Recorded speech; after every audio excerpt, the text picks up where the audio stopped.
अस्सलामुअलैकुम वरहमतुल्लाहि वबरकातुहू। बिस्मिल्लाहिर्रहमानिर्रहीम।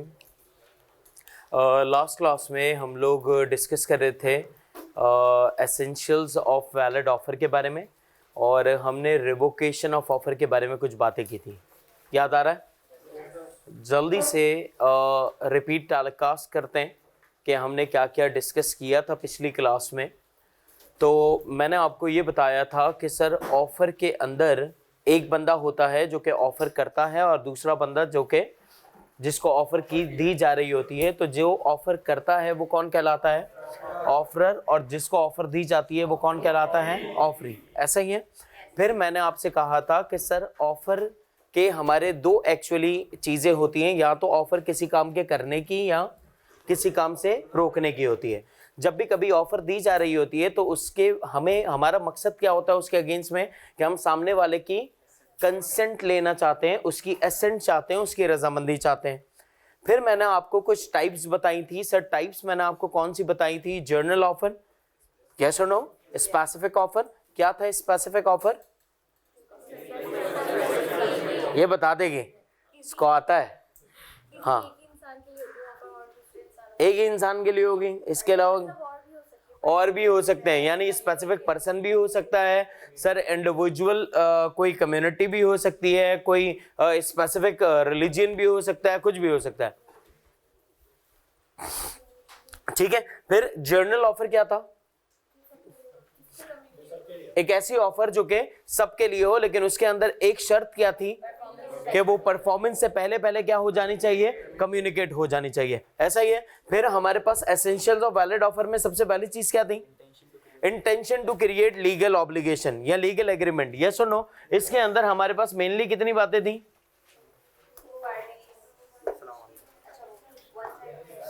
जानी तीनों साथ में अलग अलग। अच्छा, अब sir intention to create legal obligation के अंदर हमने दो बातें डिस्कस की थी। दो कौन सी? एक कौन सी बात थी? सोशल ऑब्लिगेशन, और एक क्या थी? Legal obligation. Legal obligation enforceable होती है या नहीं होती? होती है। सोशल ऑब्लिगेशन इन्फोर्सेबल नहीं होती। सर लीगल ऑब्लिगेशन के अंदर कितनी साइडेड ऑब्लिगेशंस होती हैं? Two sided. और सोशल ऑब्लिगेशन के अंदर कितनी साइडेड ऑब्लिगेशन होती है? वन साइडेड ऑब्लिगेशन होती है। याद आ रहा है? यस। फिर हमने दूसरी क्या बात की थी? टू पार्टीज होनी चाहिए, ये हमें डेफिनेशन से ही पता लग गया था। और क्या बात की थी? डेफिनेट एंड क्लियर होनी चाहिए। डेफिनेट एंड क्लियर होनी चाहिए। क्या बताया था डेफिनेट एंड क्लियर के अंदर? सर कोई क्वेश्चन नहीं होना चाहिए, हर बात क्या होनी चाहिए? क्लियर होनी चाहिए, क्रिस्टल क्लियर होनी चाहिए, किसी भी किस्म का कोई कंफ्यूजन नहीं होना चाहिए। आपकी ऑफर ऐसी हो कि सारी टर्म्स एंड कंडीशंस उसके अंदर क्या हो? क्लियर, डिफाइंड हो, यस और नो? फिर हमने क्या बात की थी? Communication to offeree. Sir offer का असल मकसद क्या है? कि ऑफरी को क्या हो जानी चाहिए? वो चीज कम्युनिकेट हो जानी चाहिए। देन कॉन्ट्रैक्चुअल इंटेंशन, हमारी इंटेंशन किसी भी किस्म की तफरी करने की नहीं होनी चाहिए। हमारी इंटेंशन क्या होगी? कॉन्ट्रैक्ट करने की होगी। याद आ रहा है? फिर मैंने आपसे एक चीज कही थी कि सर एक होता है कंडीशन, एक होता है नेगेटिव कंडीशन। कंडीशन जो है वो एसेंशियल्स का पार्ट है, लेकिन नेगेटिव कंडीशन एसेंशियल्स का पार्ट नहीं है। सर नेगेटिव कंडीशन के अंदर क्या एक अलग बात थी कि हम आपके रिस्पॉन्स ना देने को भी हम क्या समझ लेंगे? एक्सेप्टेंस समझ लेंगे। तो ये चीज एसेंशियल्स ऑफ वैलिड ऑफर में काउंट नहीं होगी। याद आ रहा है? एक्सीलेंट। फिर हमने क्या बताया था आपको? रेवोकेशन। रेवोकेशन में लैप्स ऑफ टाइम के बारे में हमने बात की थी, और लैप्स ऑफ टाइम में कितनी बातें की थी? दो बातें। दो कौन सी बातें थी? एक, या तो टाइम पीरियड गिवन होगा या टाइम पीरियड गिवन नहीं होगा। सर अगर टाइम पीरियड गिवन है और वो टाइम पीरियड गुजर जाए तो ऑफर रहेगी, खत्म हो जाएगी, ऑटोमेटिकली खत्म हो जाएगी। और मंगनी कर ली क्या दोनों ने? फिर क्यों इतनी आंखों में आंखें देख के क्यों बातें कर रहे हो? अच्छा भाई, फिर इसके बाद हमने क्या कहा था कि सर या तो टाइम पीरियड कोई गिवन नहीं होगा। जब कोई टाइम पीरियड गिवन नहीं होगा तो एक्सेप्टेंस कितने टाइम पीरियड के अंदर देनी है? एक रीजनेबल टाइम पीरियड के अंदर। और रीजनेबल टाइम पीरियड किसके ऊपर डिपेंड करता है? कुछ चीजों के ऊपर। और वो क्या था? Sir person to person, situation to situation, yes और नो? एक्सीलेंट। फिर हमने क्या बात की थी रिवोकेशन में?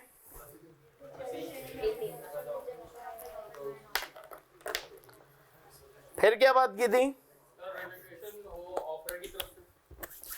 क्या?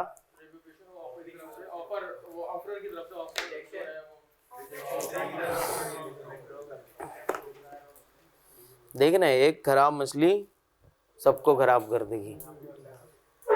पता लग रही है? मिसालें इसी वजह से पढ़ाई गई थी। हाँ चलो,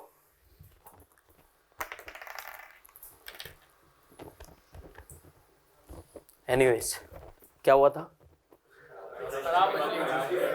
अब खराब मछली नहीं, इससे वो क्या हुआ था? हाँ, तू तो जा ही नहीं पाएगा, अपन दोनों की एग्जाम्पशन है। हाँ, रिवोकेशन में क्या क्या था?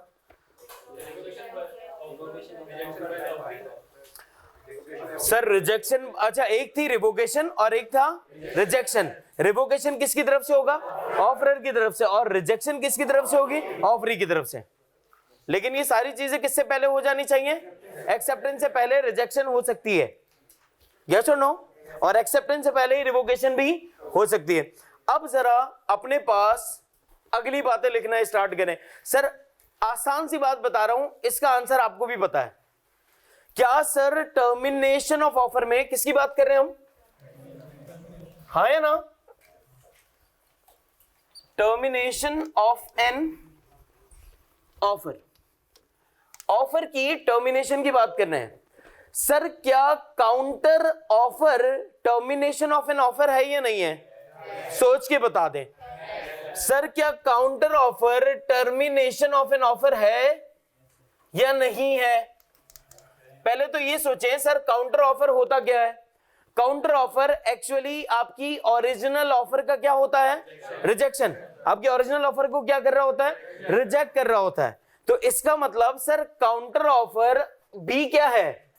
Termination of an offer. Offer को खत्म करने का नाम है ना यार, यस और नो? लेकिन इसके अंदर याद क्या रखना था कि यहां पर ऑफरर ऑफरी बन जाता है और ऑफरी ऑफरर बन जाता है। याद आ रहा है? यस और नो? सर एक बार अगर आपने ऑफर रिजेक्ट कर दी, रिजेक्ट की हुई ऑफर को एक्सेप्ट नहीं किया जा सकता। अब सर आप जो काउंटर ऑफर दे रहे हैं, ये ऑफर है या एक्सेप्टेंस है? ऑफर है। ये क्या है? ऑफर है। अब सामने वाला शख्स चाहे तो उसको एक्सेप्ट करे या फिर रिजेक्ट करे, या उसकी मर्जी है काउंटर ऑफर कर दे। यस और नो? एक्सीलेंट। तो अपने पास लिख लें एक बात काउंटर ऑफर, क्योंकि काउंटर ऑफर के बारे में आपको वैसे बहुत कुछ पता है, ठीक है? टर्मिनेशन ऑफ एन ऑफर में एक और बात जाकर लिखें, counter offer. Ji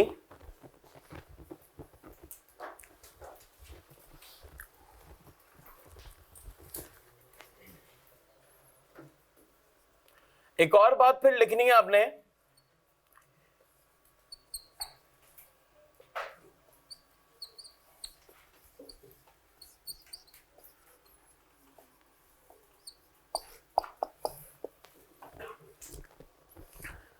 non fulfilment of condition. अब मैं आपसे कुछ सवालात पूछ रहा हूं। कंडीशन कौन लगा सकता है? ऑफरर। अगर ऑफरी कंडीशन लगाएगा तो वो क्या बन जाएगा? Counter offer. यस और नो? बोलो ना। एक्सीलेंट। अब जरा सुने सर, हेडिंग रीड करें, नॉन फुलफिलमेंट ऑफ, यानी के कंडीशन लगाई गई, वो फुलफिल किसने नहीं की होगी? ऑफरी ने। इसका मतलब यहां पर हम किसकी बात कर रहे होंगे? By an offeree. ये लिखने की जरूरत नहीं है, लेकिन ये कॉमन सेंस है एक्चुअली, कि कंडीशन फुलफिल किसने नहीं की होगी? ऑफरी ने। कल वाली एग्जांपल याद करें, कल मैंने आपको एक डॉक्टर वाली एग्जांपल दी थी। मैंने कहा था कि आपको डॉक्टर ने कुछ प्रिस्क्रिप्शन बता दी है, आपको उस प्रिस्क्रिप्शन को क्या करना था? फॉलो करना था। लेकिन आपने अगर उस प्रिस्क्रिप्शन को फॉलो नहीं किया, आपने उन कंडीशंस को फुलफिल नहीं किया, तो ऑफर रहेगी या खत्म हो जाएगी? ऑफर ऑटोमेटिकली खत्म हो जाएगी। Got my point? लिख लें अपने पास नॉन फुलफिलमेंट ऑफ कंडीशन के बारे में।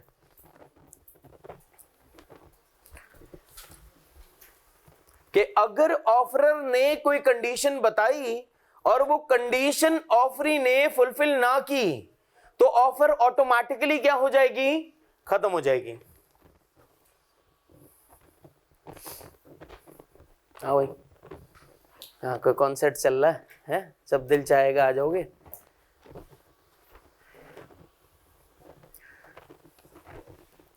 क्लास में टाइम पर आए यार।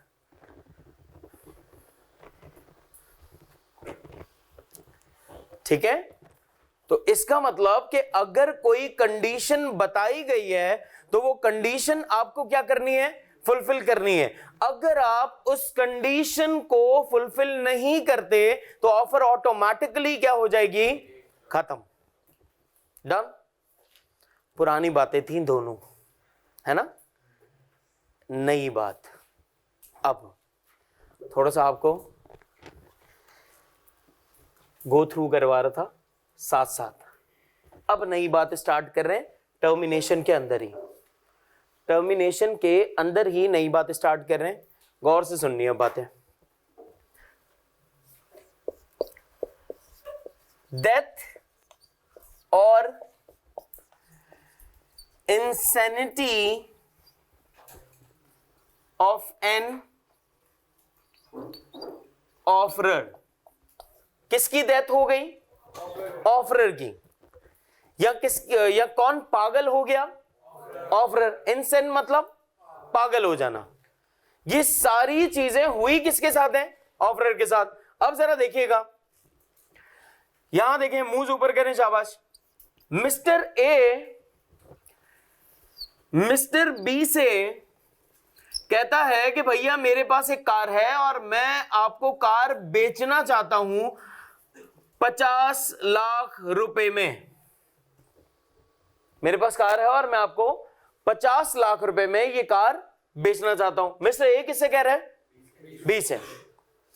अभी मिस्टर ए ने ये बात कही है और सर ए पागल होके मर गया। जरूरी नहीं पागल होके मरे, लेकिन ए पागल हो गया। अब अगर ए पागल हो गया तो ऑफर रहेगी या खत्म हो जाएगी, खत्म हो जाएगी। सवाल समझे या नहीं। ए ने ऑफर की और ए पागल हो गया। अगर ए पागल हो गया तो ऑफर क्या हो गई, खत्म। ए ने ऑफर की, ए मर गया, ऑफर रही या खत्म हो गई, खत्म। कहानी बिल्कुल सिंपल है। क्या सुनो, ये बात लिखें पहले कि ऑफर दी ऑफरर ने और ऑफरर चल बसा। अगर ऑफरर चल बसा तो ऑफर ऑटोमेटिकली क्या हो जाएगी, खत्म, है ना। शाबाश लिखो। तुम कहां थे कल, है कल कहां थे, क्यों नहीं आते ऐसे ही।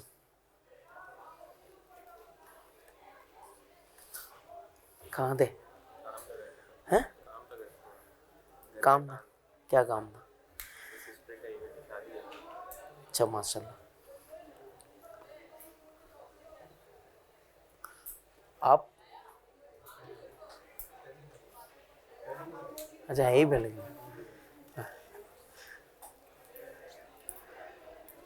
और आप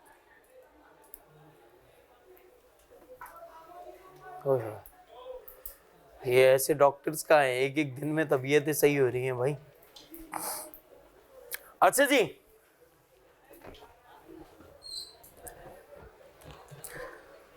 अब जरा सुने।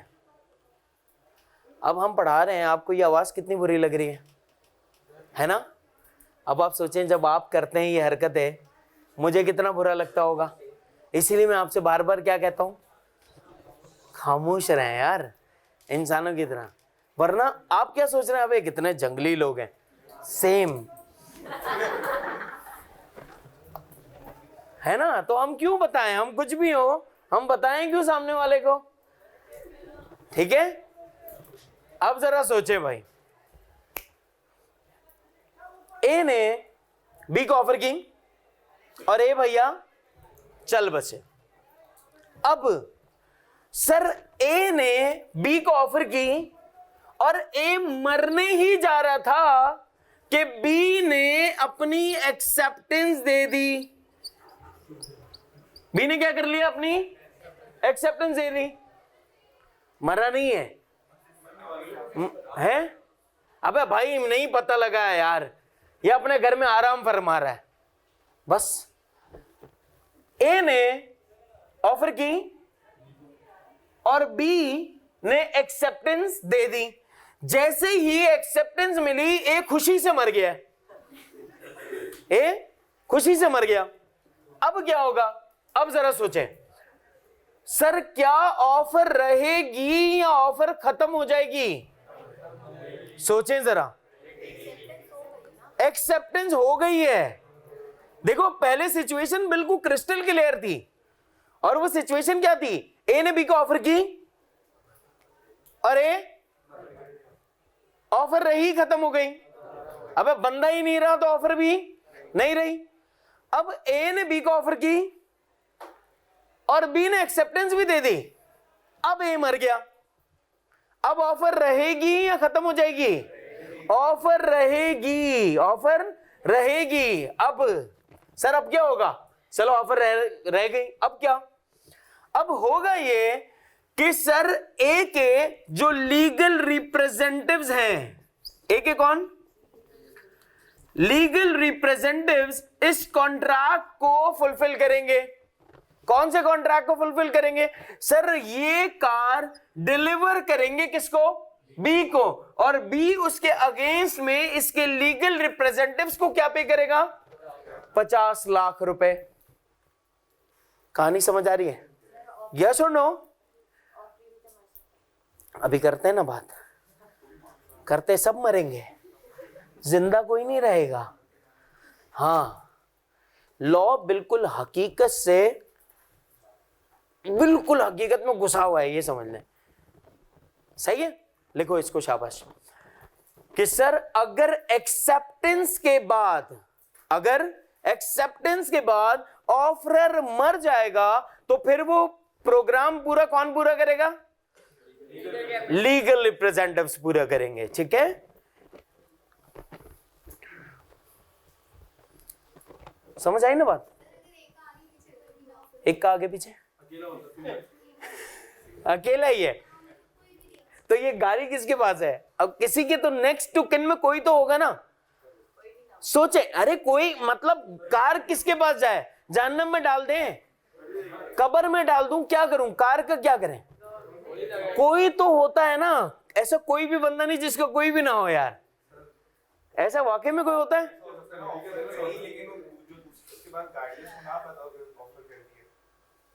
नहीं तो आप लीगल रिप्रेजेंटेटिव से मालूम करेंगे ना। अभी मैं बताऊंगा इसका सिलसिला क्या है कि सर हमने ऑफर की, पता ही नहीं लगी। हाँ, मतलब मजा आने वाला है। अब कोई मैं एकता कपूर हूं कि वो डायरेक्टर मतलब नहीं, फिल्म पूरी प्रोड्यूस करके बताएगा। ओके, लिख लिया? यस और नो? अब जरा समझें। अब कहानी में ट्विस्ट समझिएगा प्लीज। यहां देखो। अब भैया हुआ ऐसा, मिस्टर ए ने कहा मिस्टर बी को, मैं आपके यहां पर जो इवेंट है उसमें मैं गाना गाने आऊंगा। ए ने बी से क्या बोला? मैं सिंगर हूं और मैं गाना गाने आऊंगा। बी लोगों ने सबको बता दिया, बोले भैया ये ए नहीं है, ये आतिफ भाई है, आतिफ असलम भाई। अरे बी के घर में तो हंगामा।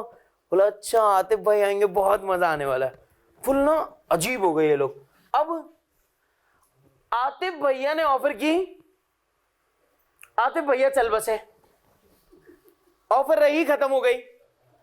बोलो ना, खत्म हो गई। ऑफर की, बी ने एक्सेप्टेंस दे दी, आतिफ भैया चल बसे। ऑफर रही खत्म हो गई।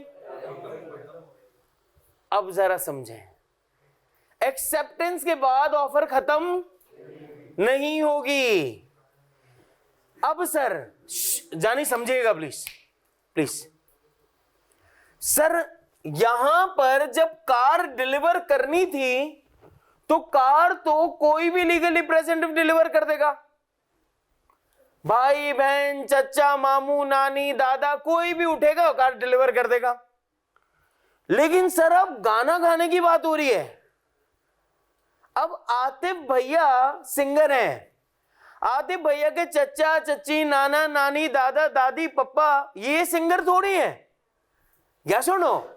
इसका मतलब कि अब कॉन्ट्रैक्ट को दो हिस्सों में डिवाइड करते हैं, समझ रहे हो। अब कॉन्ट्रैक्ट को दो हिस्सों में डिवाइड करते हैं सर, एक जर्नल नेचर कॉन्ट्रैक्ट और एक स्पेशल नेचर कॉन्ट्रैक्ट, यस और नो।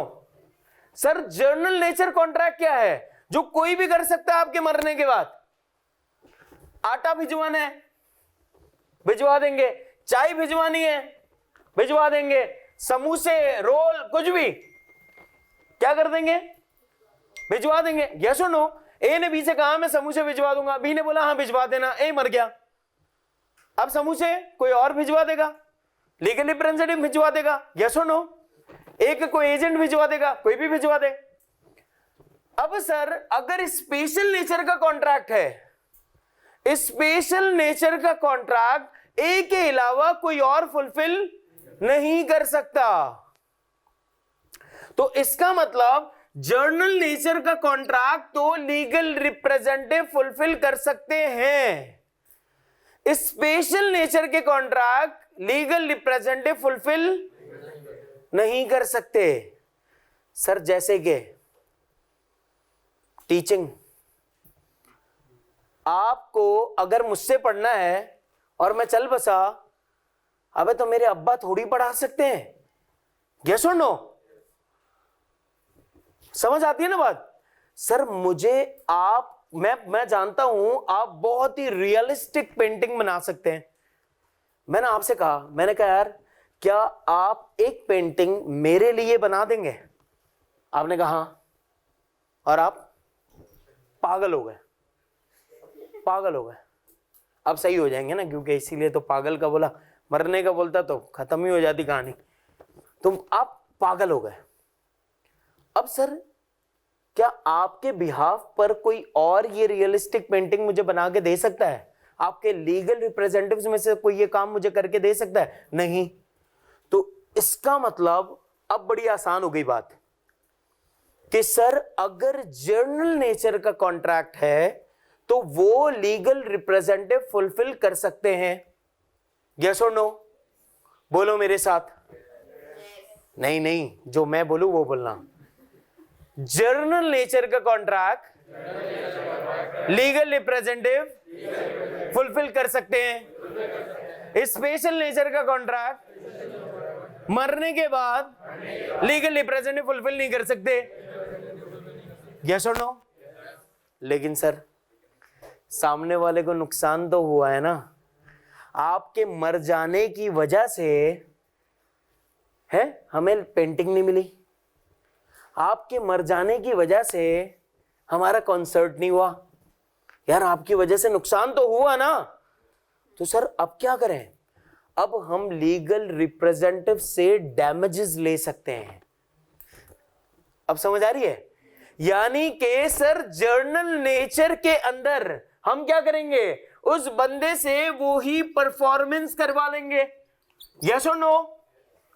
और स्पेशल नेचर में सर हम सामने वाले से वो परफॉर्मेंस नहीं करवा सकते, तो हम उसके बदले में क्या ले लेंगे, डैमेजेस ले लेंगे। बात समझ आ रही है? समराइज करता हूं, समराइज करते हैं। यहां देखो, यहां देखो, डेथ और insanity of offeror. Sir offeror मर गया बगैर एक्सेप्टेंस के, ऑफर खत्म हो गई, यस और नो। सर एक्सेप्टेंस के बाद ऑफरर मर गया, कितनी बातें होंगी, कितनी बातें होंगी? दो। पहली, यहां तो जर्नल नेचर की ऑफर होगी, यहां पर स्पेशल नेचर की ऑफर होगी। अगर जर्नल नेचर की ऑफर है तो हम क्या करेंगे, परफॉर्मेंस ले लेंगे। अगर स्पेशल नेचर की ऑफर है तो हम क्या करेंगे, डैमेजेस ले लेंगे। बात समझ आ गई?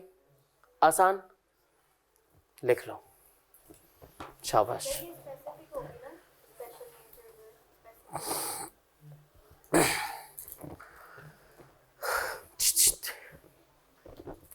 पूछना है, कोई सवाल है क्या? सर जो डैमेजेस होते हैं वो पहले से ही स्पेसिफाइड होंगे? डैमेजेस का पूरा चैप्टर है तुम्हारे पास, इंशाल्लाह वहां जाएंगे और तुम्हें डैमेजेस में नहला देंगे, पागल हो जाओगे तुम, बोलोगे यार इतने डैमेजेस, इस तरह के डैमेजेस। वैसे आपके कोर्स आउटलाइन में डैमेजेस फिर भी कम बताए हुए हैं, बहुत कम बताए हुए हैं। डैमेजेस तो बहुत सारे हैं, लेकिन आपके कोर्स के हिसाब से, क्योंकि आपको लॉयर थोड़ी बनाना था, तो उस हिसाब से डैमेजेस बताए हुए हैं जितने आपके लिए जरूरी हैं। ठीक है, तो वो इंशाल्लाह जब जाएंगे उस चैप्टर में तब बता दूंगा बहुत डिटेल में। यार जानी, हाँ ओके, नहीं नहीं वो पागल नहीं हुआ, हाँ जिसने की थी, ओके।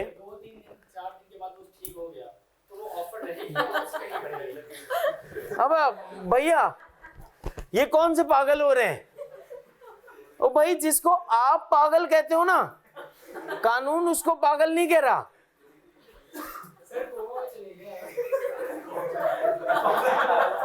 अबे भाई जिंदा तो है ना, उसको पागल थोड़ी बोलेंगे यार। हाँ तो मैंने कब बोला मर गया?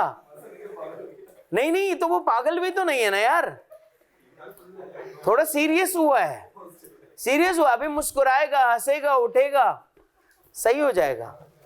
ऐसे ही यार कितनी देर पहले पूछा आपने? ओके, लास्ट वाला ये बता, जर्नल नेचर और स्पेशल नेचर वाली बात। तो मैंने आपसे ये कहा कि जर्नल नेचर का अगर कोई कॉन्ट्रैक्ट है तो सर उसके लिए हम लीगल रिप्रेजेंटेटिव से क्या ले सकते हैं, परफॉर्मेंसेस। और सर अगर स्पेशल नेचर का कॉन्ट्रैक्ट है तो उसके लिए हम लीगल रिप्रेजेंटेटिव से क्या ले सकते हैं, डैमेजेस, क्योंकि लीगल रिप्रेजेंटेटिव वो स्पेशल नेचर वाला काम नहीं कर सकते।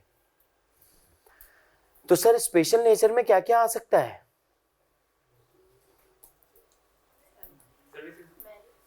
कोई भी सर्विसेज भी आ सकती हैं सर, शादी नहीं आ सकती, शादी हाँ या ना। ऑफर की ए ने बी को शादी की, बी चल बसी है, अगर बी चल बसी तो कितने लोग खड़े हुए होंगे, बोला हमसे, हम भाई हमसे क्यों, हमारे को वही चाहिए थी, उस जैसी नहीं। यस और नो? इसका मतलब भैया अगर कोई चल बसा तो चल बसा, ऑफर क्या हो गई, खत्म। यस और नो? लिख लें अपने पास, एग्जाम्पल लिख लें। ये जितनी चीजें आप मजाक में समझ रहे हैं ना, ये एग्जामिनर ने सीरियस होके पूछी ना तो आपको मजा आ जाएगा।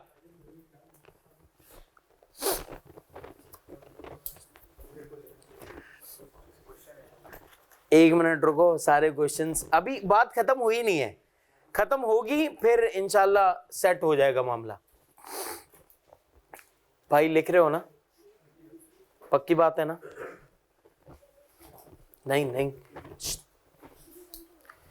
यार, तू ये करने आया क्या? जर्नल नेचर में इनहेरिटेंस आ सकती है, जो पेरेंट्स देते हैं। हाँ अच्छा, पहले तो मैं आपसे एक सवाल पूछूं, क्या इनहेरिटेंस जो है वो लीगल ऑब्लिगेशन में आएगा, सोशल ऑब्लिगेशन में है? क्योंकि वन साइडेड ऑब्लिगेशन है। तो सर अगर ये वन साइडेड ऑब्लिगेशन है, ऐसे एक सवाल क्रिएट कर रहा हूं, इनहेरिटेंस पता है ना किसको बोलते हैं, विरासत को। बाप की तरफ से बच्चे को विरासत मिल रही है, बच्चे की तरफ से बाप को क्या मिल रहा है, दुख है, कुछ भी नहीं ना। लीगल ऑब्लिगेशन तो सिंगल साइडेड चल रही है, तो इसका मतलब सर यहां तो लीगल ऑब्लिगेशन हुई नहीं। जब लीगल ऑब्लिगेशन ही नहीं हुई तो इनहेरिटेंस का पूरा लॉ बेकार हो गया है। लेकिन वो बेकार है नहीं, आगे जाएंगे सब पता लगेगा। आप लोग ना अभी से अगर सवाल पूछ लोगे तो लॉ क्या खाक पड़ोगे। अबे भाई आगे पूरी जिंदगी है कानून की, आपको ऐसा लगेगा हर जगह पे कानून है, हर जगह पे कानून है। अभी हाँ वो सब लेंगे, सबके अलग कानून है। चलो अब जरा समझे जवानों, यहां तक साथ है मेरे, साथ रहेंगे तो ही कामयाबी होगी। हाँ वरना कभी छुट्टी मार लें, कभी लेट आ जाएं, मसला रहेगा। हाँ फिर चलो अब जरा समझे यार, अब तक क्या हुआ, ऑफरर भैया मरे हैं। अब तक कौन मरा, अब कौन मरेगा, ऑफरी। तो अब लिखते हैं अपने पास डेथ और इंसेनिटी ऑफ एन ऑफरी। मरा कौन या पागल कौन हुआ,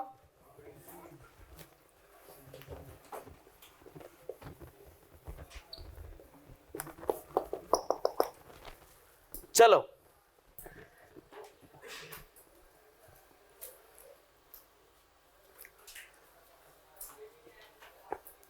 सोचें यार, लॉ सेम रहेगा दोनों सिचुएशन में या नहीं रहेगा, सेम ही रहेगा। हाँ या ना, ज्यादा डिस्कशन हमें करने की जरूरत नहीं पड़ेगी। यहां देखो सर, ए ने, ऑफरर ने ऑफर की किसको, ऑफरी को। ऑफरी भैया चल बसे, ऑफर सुनते ही चल बसे, ऑफर रहेगी खत्म हो जाएगी। अब हो क्या रहा है सर, ऑफरी ने अपनी दे दी एक्सेप्टेंस। जब ऑफरी ने एक्सेप्टेंस दी सर, अब क्या होगा, अब ऑफरी मर गया। एक्सेप्टेंस के बाद ऑफरी क्या हो गया, मर गया। अब कहानी दो हिस्सों में डिवाइड हो जाएगी, कौन सी, वेरी गुड सर, या तो जर्नल नेचर होगा या फिर परफॉर्मेंस स्पेशल नेचर का होगा। अगर जर्नल नेचर का होगा तो फिर बी के लीगल रिप्रेजेंटेटिव परफॉर्म कर देंगे, और अगर स्पेशल नेचर का होगा तो बी के लीगल रिप्रेजेंटेटिव परफॉर्म, तो फिर क्या करेंगे, ए को डैमेजेस पे कर देंगे। सिंपल, यस और नो, लिखें शाबाश।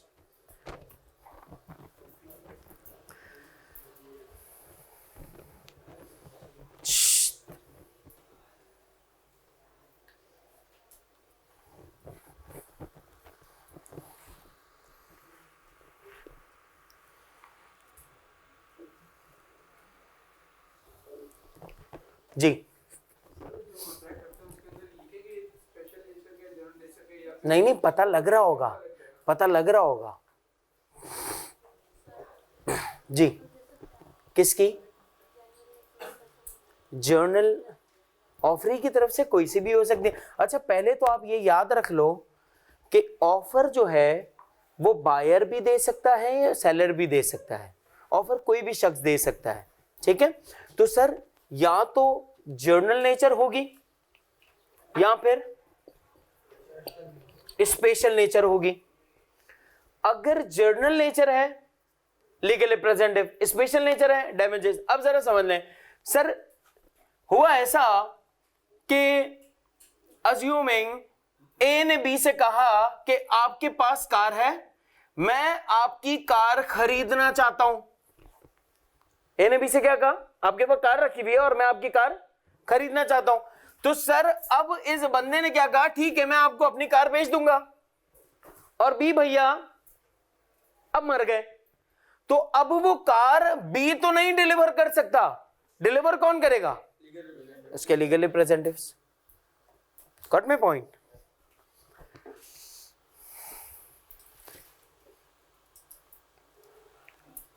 बातें समझ आ गई हैं। देखो ये वाली बात पुरानी थी, काउंटर ऑफर वाली, जो हम पहले कर चुके थे, कोई नई बात नहीं थी। फिर नॉन फुलफिलमेंट ऑफ कंडीशन वाली बात भी पुरानी थी, जो कल ही हमने डिस्कस की थी। आज की जो नई जो बात थी वो कौन सी थी, डेथ और insanity of an offerer and offeree. लेकिन हमें सोचना यह है कि सर ऑफर टर्मिनेट कब होगी।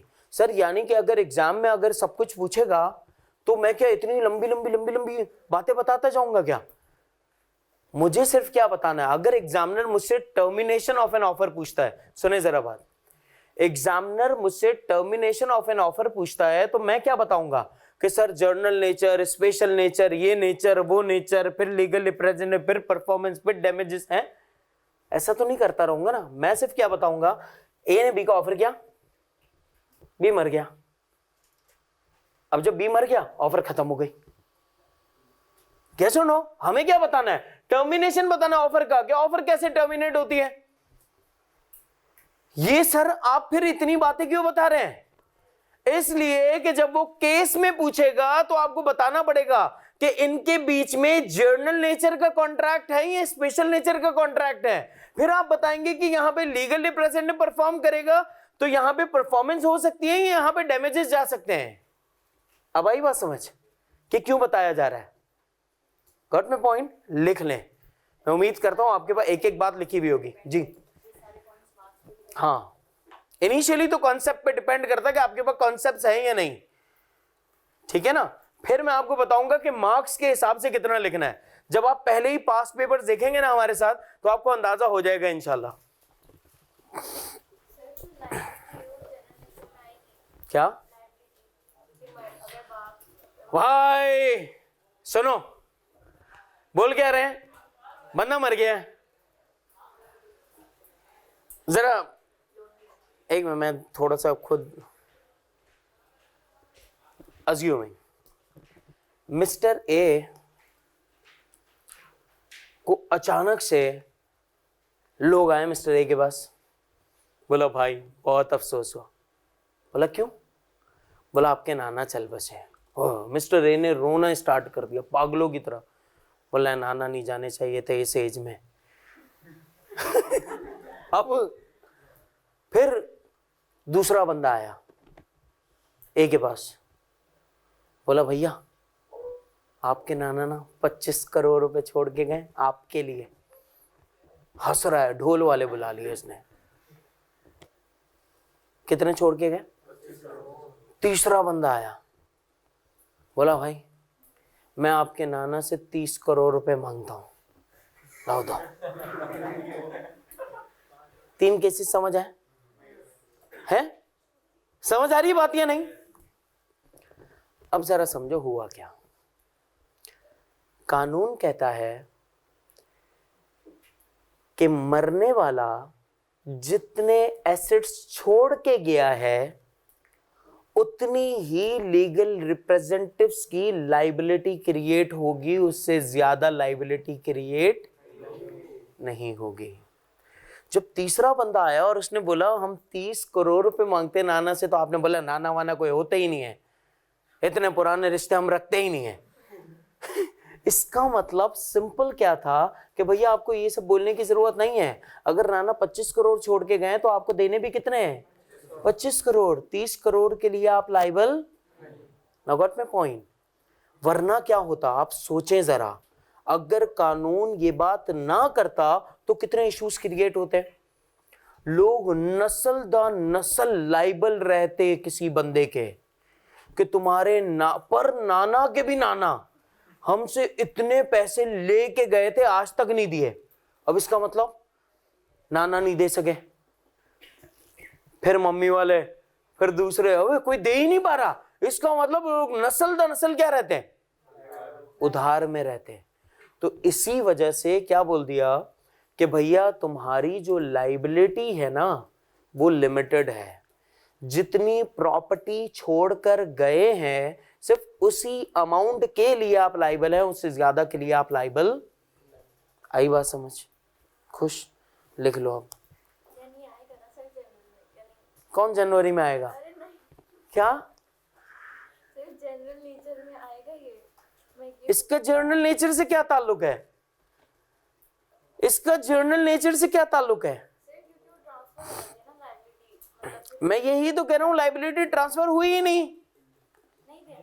नहीं देने, क्योंकि जितने आपके पास असासे आए हैं ना बस उतना ही मैक्सिमम देना है, उससे ज्यादा नहीं देना।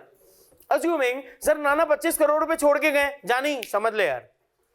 देख रहे हैं ये आप सवाल ज्यादा पूछ रहे हैं ना, ये अपने में लग जाते हैं क्योंकि इनके मतलब की बात ही नहीं है। इनको पता है इतना कौन छोड़ के जाएगा। गरीब हवा में। आप इतने बड़े बड़े सवाल पूछे इसलिए कंफ्यूजन हो रही है। अब देखो, तो अब ना आप सवाल लिख लेना अपना, सही है, आसान हल, तो अपन को कोई मसला ही नहीं होगा। मैं भी बता रहा हूं तो आप इतनी बड़ी बातें कैसे हजम होंगी। अब आप सोचें, नाना 25 करोड़ रुपए छोड़ के गए, मांगने वाला आता है 18 करोड़ रुपए, तो 7 करोड़ रुपए क्या है, अपनी दियारी है, समझे, सिंपल। अब इसमें जर्नल और स्पेशल का कुछ था ही नहीं। Got my point? आ गई बात समझ? लिख लो भाई, ये कभी काम आ जाएगा जिंदगी में, ऐसे ही। हाँ, कोई किसी के सामने कोई बड़ी बात भी करेंगे ना, बच्चे बोलेंगे हाँ वाकई में पढ़ क्या है यार, बच्चा तो अपना सही पढ़ा दिया यार बच्चे को। लिख लो, ऐसे ही नोट बना के लिख लो, बोला ये काम की बात नहीं है। हाँ ऐसे लिख लो, बोला काम की बात नहीं है।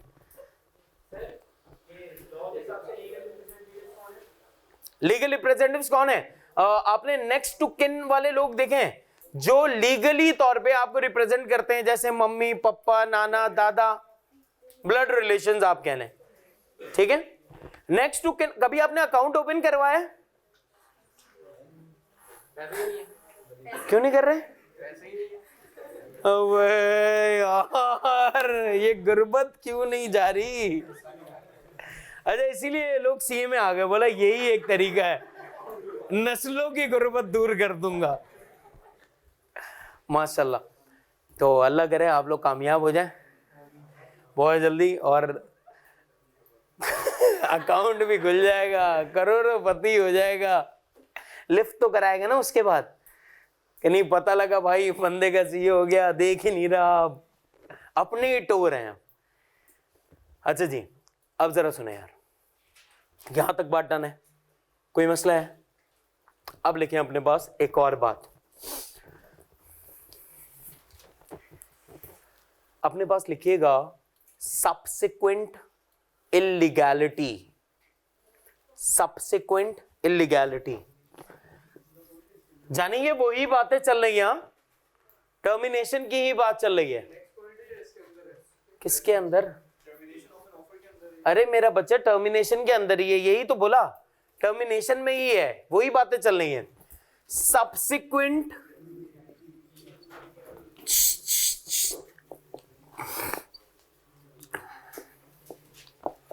सबसिक्वेंट इल्लीगैलिटी।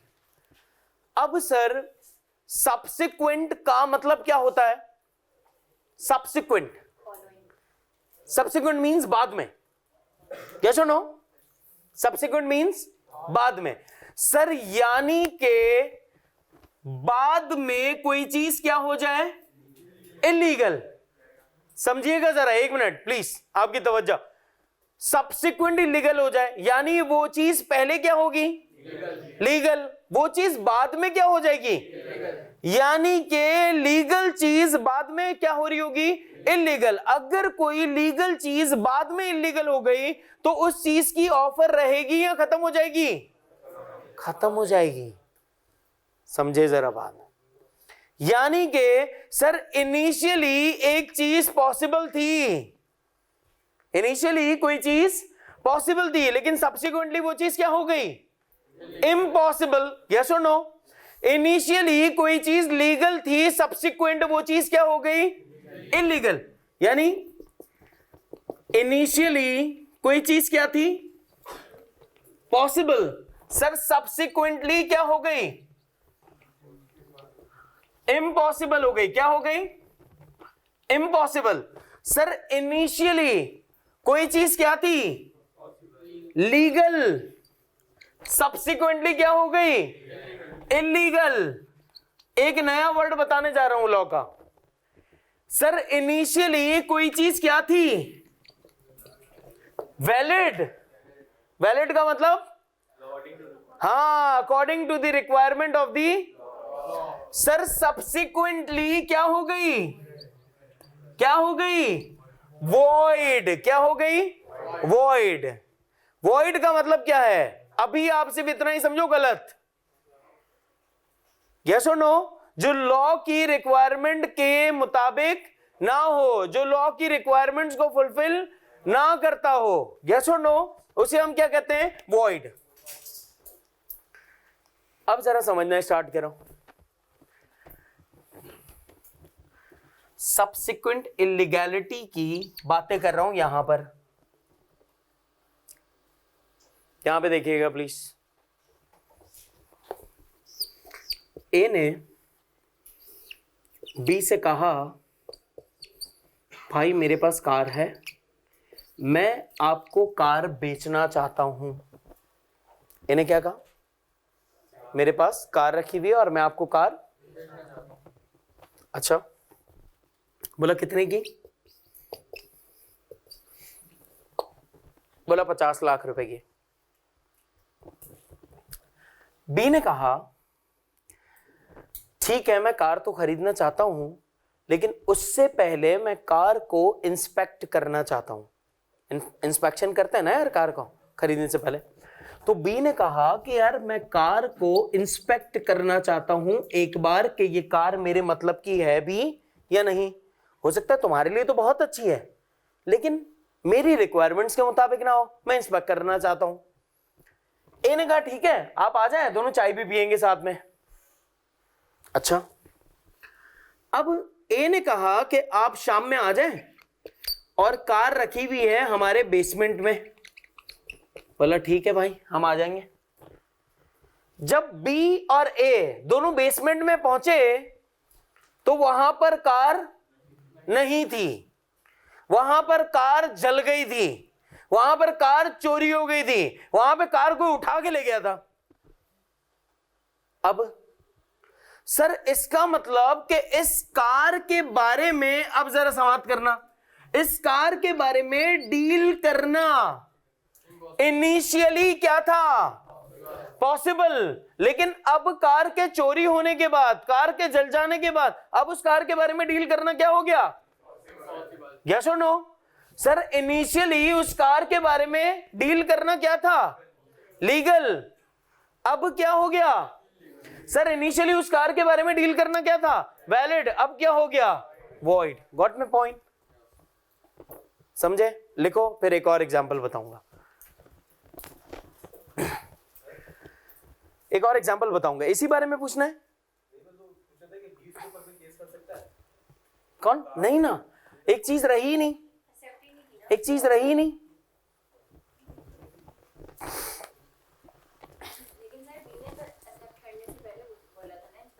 हाँ, इंस्पेक्ट किए ही नहीं, केस वेस तो बनता ही नहीं है। यानी कि सर वो चीज जो कि पहले पॉसिबल थी, अब वो पॉसिबिलिटी रही ही नहीं।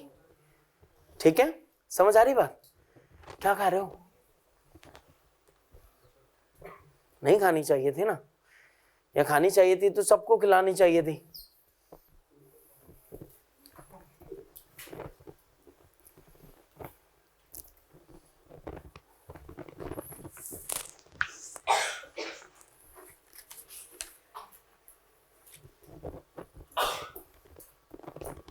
इसी बारे में पूछना है तो रुक जाओ फिर।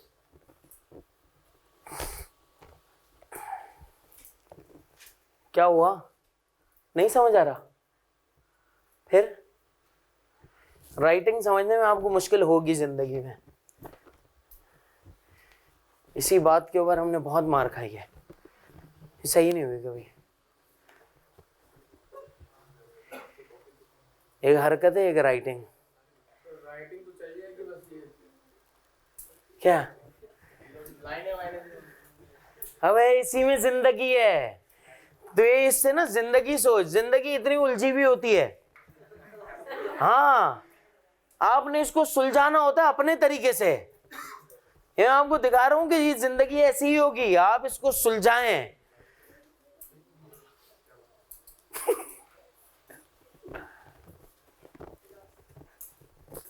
साथ साथ हाथ के हाथ लिखते जाइएगा, आपको सब कुछ समझ आ रहा होगा। कोशिश करेंगे ज्यादा लाइनें नहीं लगाऊंगा यहां।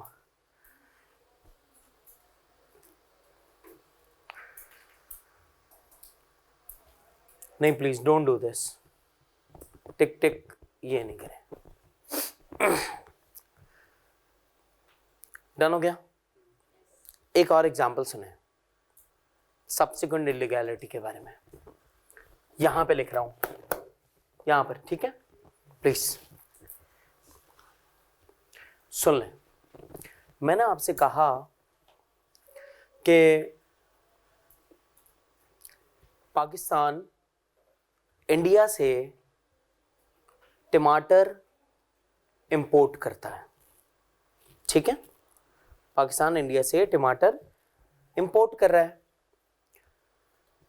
सर अभी तक टमाटर इंपोर्ट करना लीगल है, कोई मसला नहीं है, ठीक है, लेकिन गवर्नमेंट ऑफ पाकिस्तान ने कहा कि पाकिस्तान एक एग्रीकल्चर कंट्री है, तो पाकिस्तान को जितने भी एग्रीकल्चर प्रोडक्ट्स हैं वो इंपोर्ट नहीं करने चाहिए, बल्कि उसको खुद ही यहां पे उगा लेने चाहिए।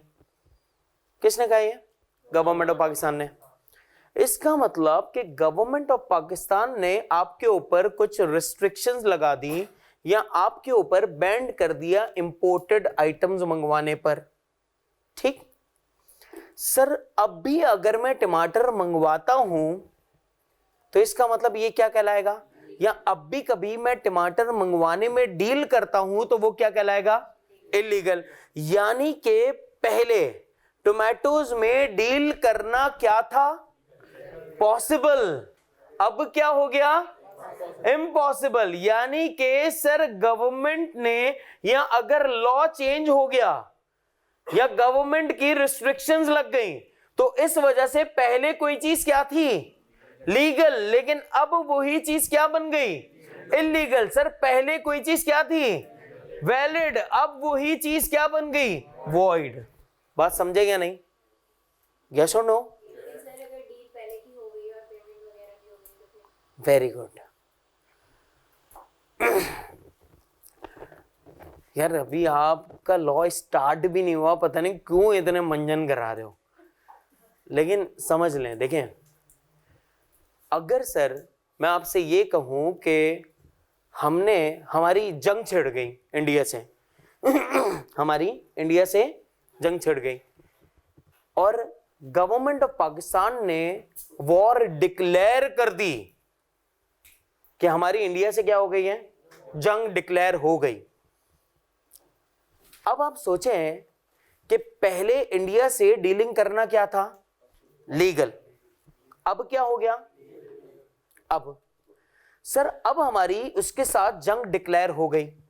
जब आपकी इंडिया के साथ जंग डिक्लेयर हो गई, सर आपने गुड्स मंगवा लिए हैं, अब आपको पैसे देने हैं और जंग डिक्लेयर हो गई। अब आप बताएं सर क्या मैं पैसे भिजवाऊं या ना भिजवाऊं, सोचते हैं ना जरा। अब आप ये सोचें, यार इंडिया का रजनीकांत, जिसको अगर आप केले के छिलके फेंको ना तो बारूद बना के आपके मुंह पे मारता है, इतना मतलब इतनी अलग चल रही है वो। अब अगर हम इनको पैसे भेजेंगे तो ये हमारे ऊपर क्या क्या नहीं मारेंगे जंग डिक्लेयर होने के बाद, तो हमें उनको पैसे भेजने चाहिए या नहीं भेजने चाहिए, नहीं भेजने चाहिए। इसका मतलब आपको एक और एग्जांपल पता लग गई कि अगर गवर्नमेंट वॉर डिक्लेयर कर दे तो इनिशियली वॉर डिक्लेयर होने से पहले उन चीजों में डील करना क्या था, लीगल, और जंग डिक्लेयर होने के बाद उन चीजों में डील करना क्या हो गया, इम्पॉसिबल। लिख लो।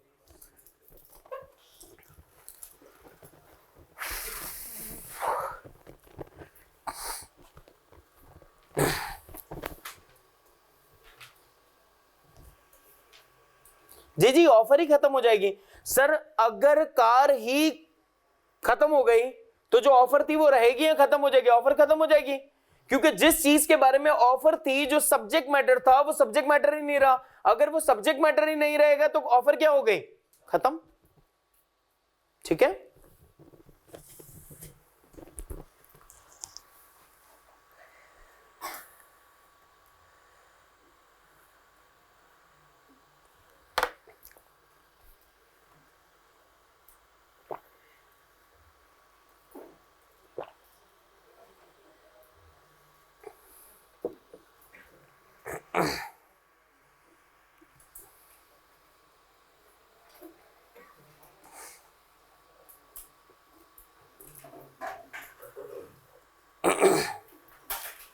समझ आ रही है आप लोगों को?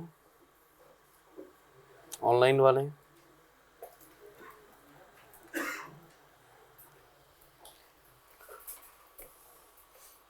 जी प्लीज, समझ आ गया?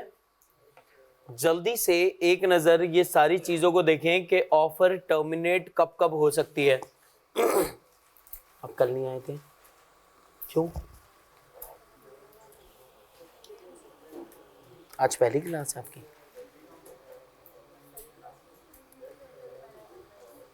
ओके जी प्लीज, ये ब्रेक थोड़ी है भाई, इसको देख लो एक बार टर्मिनेशन ऑफ एन ऑफर को, कि क्या टर्मिनेशन में कोई चीज ऐसी है जो हमें पूछनी हो। इतना आसान कर दिया है कि अब आपको पूछना कुछ भी नहीं हो सकता।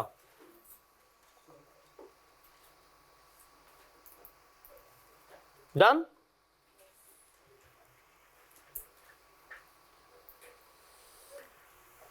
अगर कोई सवाल नहीं है तो फिर आप अपने पास लिखें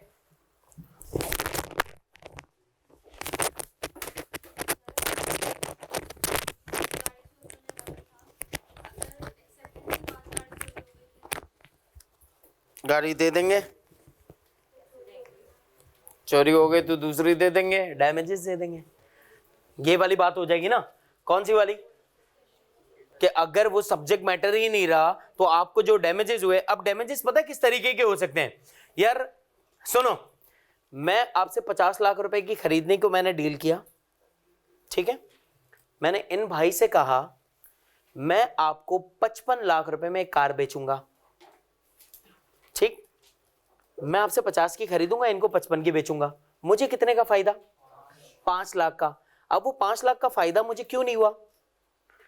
कार के जल जाने की वजह से। अब कार अगर जल गई जिसकी वजह से मैं 5 लाख रुपए नहीं कमा सका, तो 5 लाख रुपए मैं किससे ले लूंगा? आपसे। Got my point?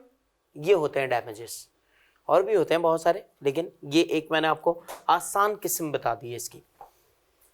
डन? समझ गए या नहीं? नहीं समझ गए? ओके।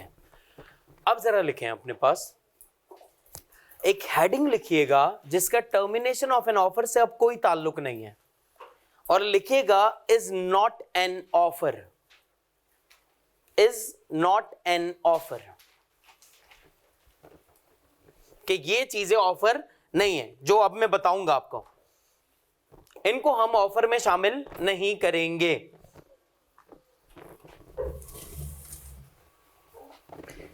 वैसे ऑफर थी और डैमेज,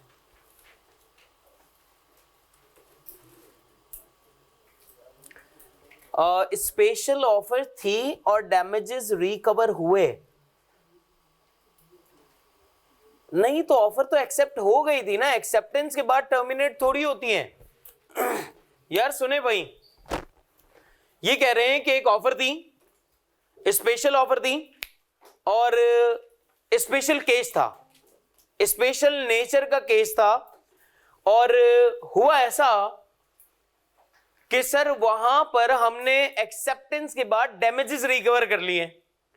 अब डैमेजेस आपने रिकवर कर लिए, क्या उसके बाद ऑफर रहेगी या खत्म हो गई? भैया ऑफर थी ना, पहले तो थी ना, मतलब उसी ऑफर के अगेंस्ट में, उसी एक्सेप्टेंस के बिहाफ पर ही तो आपने दिया है। हाँ, जब कॉन्ट्रैक्ट पूरा खत्म हो गया तो वो तो पूरा कॉन्ट्रैक्ट ही खत्म हो गया। अगर एक बार सर दोनों पार्टीज ने अपना अपना काम कर दिया तो फिर कॉन्ट्रैक्ट में कुछ रहेगा या खत्म हो जाएगा? खत्म हो जाएगा। यार मैंने आपसे कहा एसी डिलीवर कर दीजिएगा, 50,000 रुपए ले लेना, आपने एसी भिजवा दिया, हमने 50,000 रुपए भिजवा दिया, अब कुछ रहा नहीं रहा, तो कॉन्ट्रैक्ट क्या हो गया? खत्म हो गया।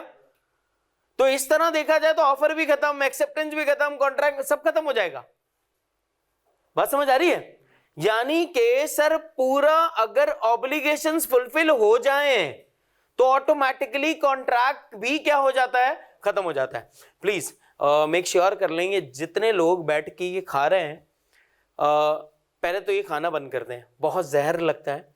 और अगर आप खाना चाहते ही है ना इथिकल ग्राउंड्स पे, तो पहले सबको बांटें फिर खाएं, ठीक? ताकि मुझे ऐसा नहीं लगे ना कि यार मैं क्यों गरीब पैदा हुआ, अपन क्यों नहीं खा सकते, ऐसा है, ऐसा महसूस नहीं होना चाहिए।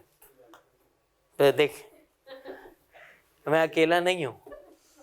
तो इसका मतलब पहली चीज क्या है, क्लास में बैठ के खाएं नहीं, और अगर खाना है सबके लिए लाएं फिर खाएं, और सबके लिए वो लाइएगा जो सबको खाना है और जितनी क्वांटिटी में खाना है। ठीक, एक चीज। दूसरी चीज, सर मैं मोबाइल से बैठ के मैसेज का रिप्लाई कर दूं या मैं कॉल उठाने ऐसे ही निकल जाऊं क्लास से बाहर, डोंट डू दिस।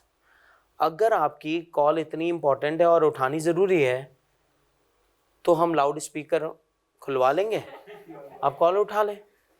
ठीक, अगर आपको लगता है बहुत इंपॉर्टेंट कॉल है, अदरवाइज आप मोबाइल रख दें अपना साइड पे, कोई जरूरत ही नहीं मोबाइल की। दूसरी बात, अच्छा कुछ ना बातें एथिकल समझ लेते हैं जो कि मुझे अच्छी नहीं लगती, तो इसलिए मैं चाह रहा हूं कि यार आपको पता होनी चाहिए जल्दी ताकि हम बहुत ही केयरफुल हो जाएं।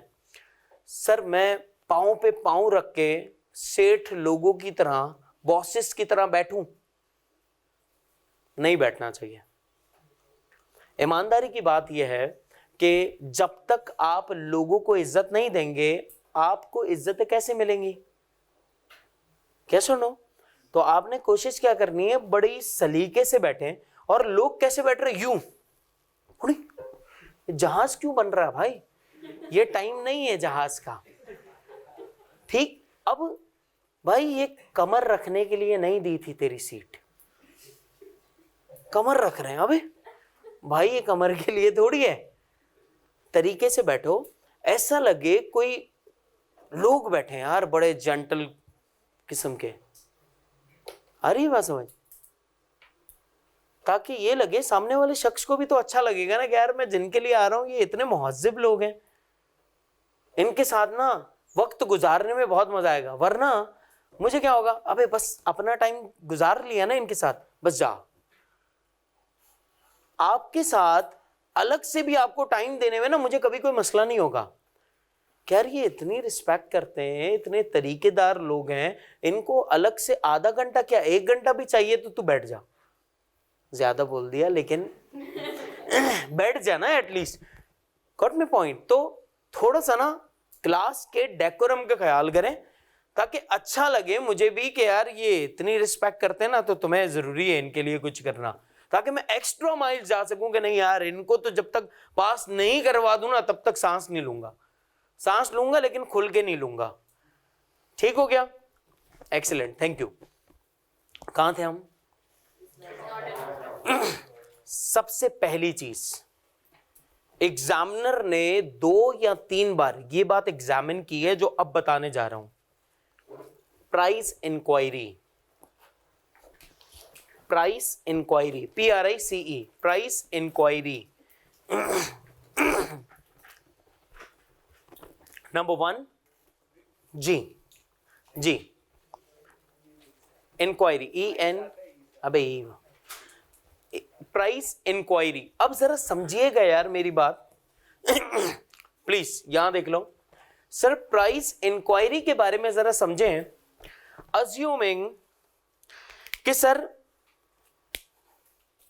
मैं क्लास में पढ़ा रहा हूं और मुझसे ये भैया पूछते हैं कि सर ये मार्कर कितने का है, तो मैंने कहा 50 रुपए का है। बोला ये, मैंने कहा ये भी 50 रुपए का है। बोला दोनों पैक कर दो, पैक कर दो। अब मैं इस बंदे को क्या बोला, मैंने कहा भाई तुमने मुझसे इंक्वायरी ली है, ऑफर थोड़ी की है, हाँ या ना, या मैंने तुम्हें ऑफर थोड़ी की है। इंक्वायरी लेना और ऑफर देना फर्क है। आपने मुझसे इंक्वायरी ली तो मैंने आपको ऑफर थोड़ी की, मैंने तो आपको इंफॉर्मेशन दी। तो मेरी इंफॉर्मेशन को आप ऑफर कंसिडर नहीं कर सकते। गेस और नो? अब जरा समझें। आप बेहतरीन किस्म का लश-पश सूट पहन के एक मीटिंग में जा रहे हैं, एक बंदा आपको मिला, बोले सूट कितने का है? आपने कहा भाई 20,000 रुपए का। बोला बस यही चाहिए अपन को। इसका मतलब ये हुआ कि यार क्या मैं आपको सूट बेच रहा हूं? क्या मैंने आपको ऑफर की है कि सूट में 25,000 रुपए में बेच रहा हूं? नहीं ना। और आप एक्सेप्टेंस दे रहे हैं। इट मींस कि मैं आपकी प्राइस इंक्वायरी के ऊपर मैं आपको सिर्फ और सिर्फ क्या दे रहा हूं? इंफॉर्मेशन। मेरी इंफॉर्मेशन देने को आप ऑफर कंसिडर नहीं कर सकते। Got me point? लिखो इस बात को अपने पास।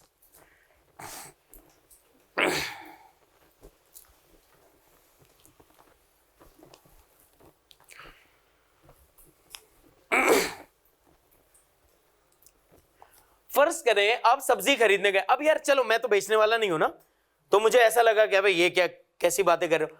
अब अज्यूमिंग सर आप एक ठेले वाले पे गए, आपने ठेले वाले से कहा कि भैया आलू कितने के किलो हैं? ठेले वाले ने कहा कि 50 रुपए के। 50 रुपए के किलो है। उसने क्या कहा? ठीक है ये सारे दे दो। ठेले वाला कह रहा है बाजी सब बिके हुए हैं, सब बेच दिए हमने। बोला बेच दिए तो यहां लगा कि क्यों रखा है? बोला बाजी कैसी बातें कर रही हो, आपने खाली इंक्वायरी ली थी, मैंने आपको उस इंक्वायरी का जवाब दिया है, बस आपको इंफॉर्मेशन दी है। मैं अगर आपको जवाब नहीं देता तो आप क्या बोलती? ऐसे मुंह बना के बरकत ही नहीं होगी तेरे काम में। बोला बाजी इस वजह से खाली आपको जवाब दिए है मैंने यार। Got me point? इसका मतलब कि आप सामने वाले की प्राइस इंक्वायरी पर जो वो इंफॉर्मेशन आपको डिलीवर कर रहा है, सर उस इंफॉर्मेशन को आप ऑफर नहीं समझ सकते। Got me point? तो जैसे ही आप बोलेंगे कि यार आपने ऑफर दी, मैंने एक्सेप्ट कर ली, अब करो वो काम। बात आई समझ में? तो इसी वजह से सर लॉ कहता है कि प्राइस इंक्वायरी को हम ऑफर कंसिडर नहीं करते। प्राइस इंक्वायरी के अगेंस्ट में जो इंफॉर्मेशन डिलीवर की जाती है उसको ऑफर कंसिडर नहीं किया जाता। समझे बात? एक्सीलेंट। एग्जामिनर ने ये पूछा है, आप समझ जाएंगे। जैसे ही इंशाल्लाह ये बात आएगी ना आपके सामने पास्ट पेपर्स में, आप बोलेंगे सर समझ आ गई बात।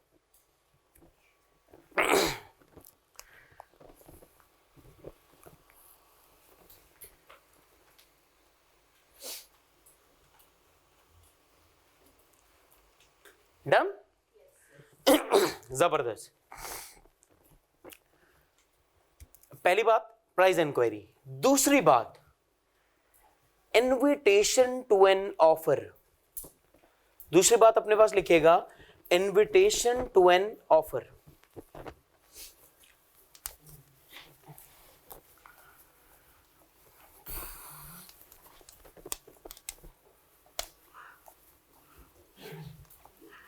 ये दूसरी बात है। हाँ, मतलब प्राइस इंक्वायरी ऑफर नहीं होती, एक चीज, और दूसरी चीज इनविटेशन टू एन ऑफर भी ऑफर। यस और नो? अब जरा सुनने यार, एक बार रीड करें क्या लिखा हुआ है। Invitation to N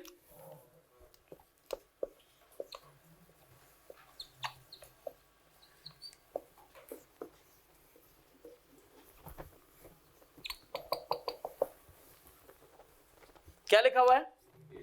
invitation to an offer. यार क्या मैं ये कह सकता हूं कि अब मैं आपको ऑफर नहीं कर रहा, अब आपको ऑफर करने के लिए मैं इनवाइट कर रहा हूं।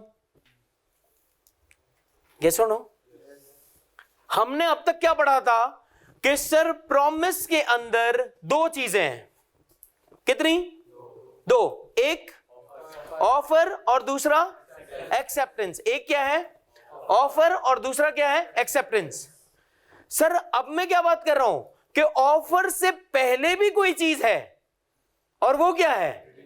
इनवाइट करना किसी को ऑफर के लिए। कि अब हम आपसे ऑफर नहीं कर रहे, आपको ऑफर नहीं कर रहे, अब हम आपको इनवाइट कर रहे हैं कि अब आप आओ और ऑफर करो। इसे हम क्या कहते हैं? इसे हम कहते हैं invitation to an offer. Invitation to an offer किसे कहते हैं? कि जहां पर हम आपको क्या कर रहे हैं? इनवाइट कर रहे हैं। किस काम के लिए? ऑफर करने के लिए। लिखें अपने पास, बताते हैं फिर इसमें बहुत सारी चीजें इंशाल्लाह।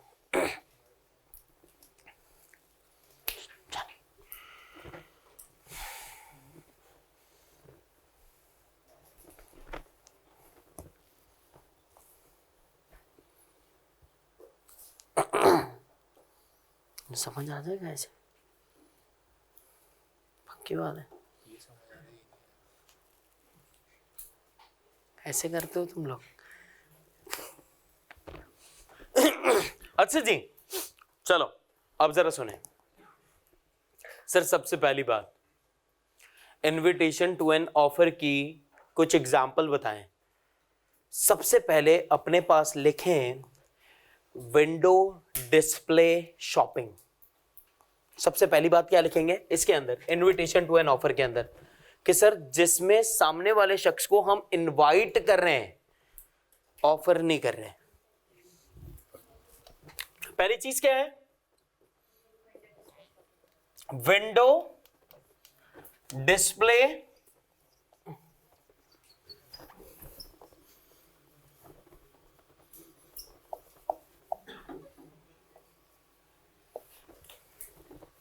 अच्छा जी, अब जरा सुने यार।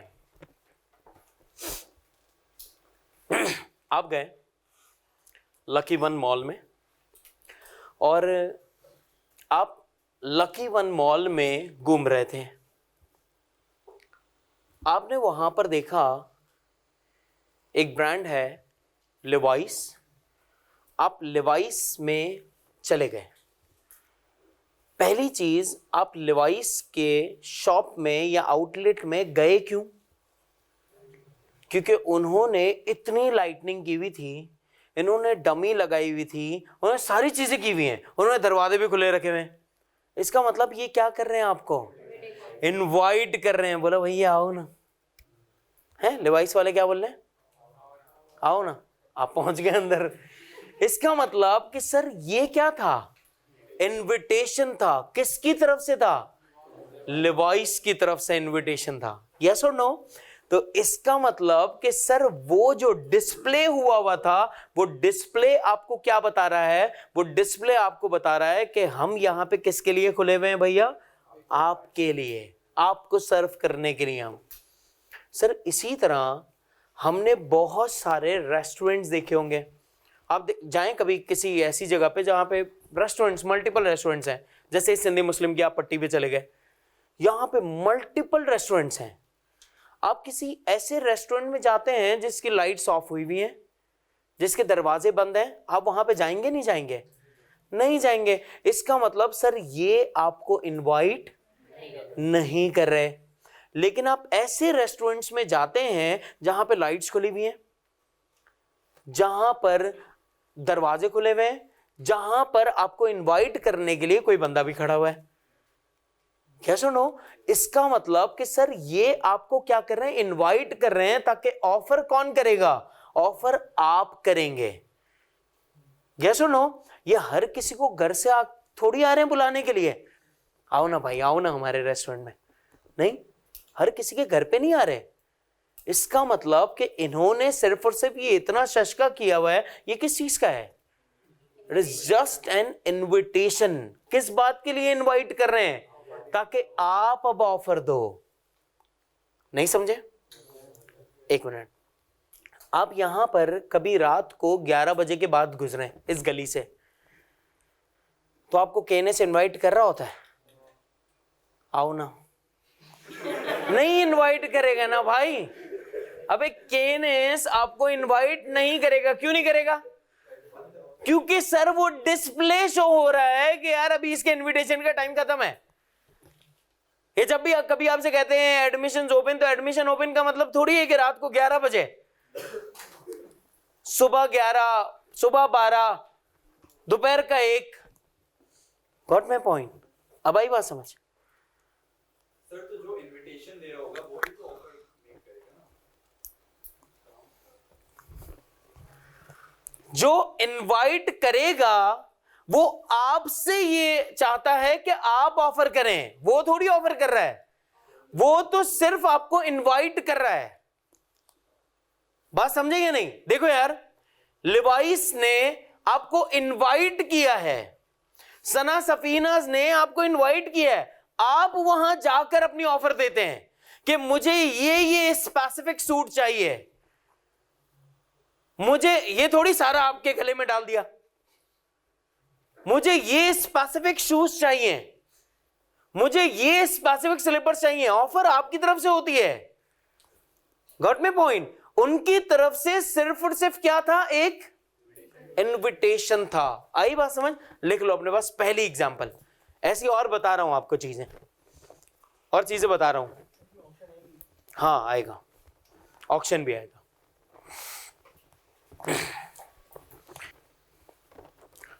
तो विंडो डिस्प्ले शॉपिंग आपको क्या बता रहा होता? वो जो इतना सारा डिस्प्ले हुआ है, ये क्या कर रहे हैं? ये आपको इनवाइट करने के लिए, ठीक है, ताकि आप आए और आप अपनी ऑफर दें हमें। दूसरी बात,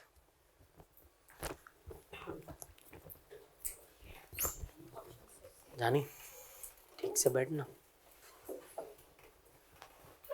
ऑक्शन सेल। अब सर ऑक्शन लिख ली पहली बात। दूसरी बात बता रहे हैं, ऑक्शन सेल क्या है? देखिए ऑक्शन सेल का, ऑक्शन का मतलब क्या है? नीलामी। ऑक्शन मींस नीलामी। इसमें आपको एक वर्ड मिलता है जिसे हम कहते हैं बिड। क्या कहते हैं? बिड का मतलब क्या होता है? ऑफर। बिड का मतलब होता है बोली। यस, अब जरा सुने यार, हमें पता लगा कि कराची के एक्सपो सेंटर में एक ऑक्शन होने जा रही है। ऑक्शन, नीलामी होने जा रही है, ठीक है। अब सर हम उस ऑक्शन में गए और हमने वहां पर जाकर ऑफर लगाई, या हमने जाके बोली थी? क्या मैं ये कह सकता हूं कि सर ऑक्शन की अनाउंसमेंट इट्स सेल्फ इन्विटेशन है लोगों के लिए कि आप आए और आप यहां पे आके क्या करेंगे? अपनी ऑफर लगाएंगे या आप अपनी बोली लगाएंगे। सर वो शख्स जाएगा जो कि इंटरेस्टेड होगा उस चीज को खरीदने में। हर बंदा थोड़ी जाएगा। यस और नो?